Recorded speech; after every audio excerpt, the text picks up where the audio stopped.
తెలియజేసుకుంటున్నాను. అదేవిధంగా వేదిక మీద ఉన్నటువంటి వేదిక ముందు ఉన్నటువంటి పసుపు సైనికులందరికీ కూడా ఉద్యమ విప్లవ నమస్కారాలు తెలియజేసుకుంటున్నాను.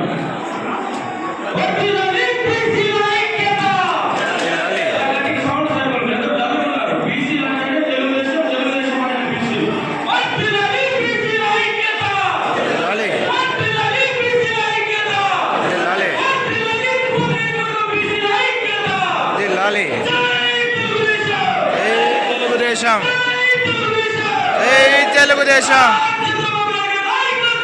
నారా చంద్రబాబు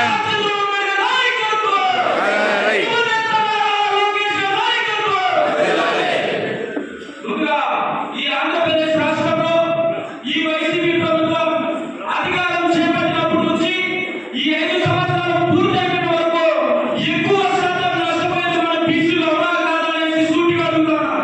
అవునా కాదా? బీసీ రాష్ట్రంలో రక్షణ ఉందా? బీసీ యూత్కి ఆంధ్రప్రదేశ్ రాష్ట్రంలో వైసీపీ ప్రభుత్వం రక్షణ కల్పించిందా? మిత్రులారా, తెలుగుదేశం పార్టీ అధికారంలో ఉన్నప్పుడు బీసీలకు రక్షణ కల్పించిందా? ఈ సభ సందర్భంగా తెలియజేస్తున్నాను.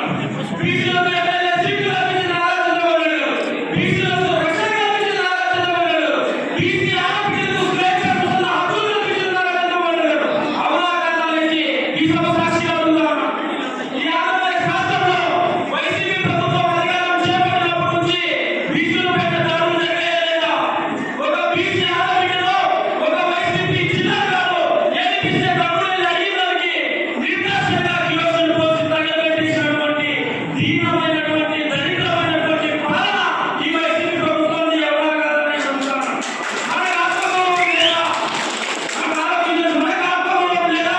మన బీసీ ఆడబిడ్డ రక్షణ కల్పించకపోతే మనకు కోపం రాదని చెప్తున్నాను. మన బీసీ చిన్న పిల్లలు, మన బీసీ వాళ్ళు చెందినటువంటి చిన్న పిల్లల్ని కిలోమీటర్లు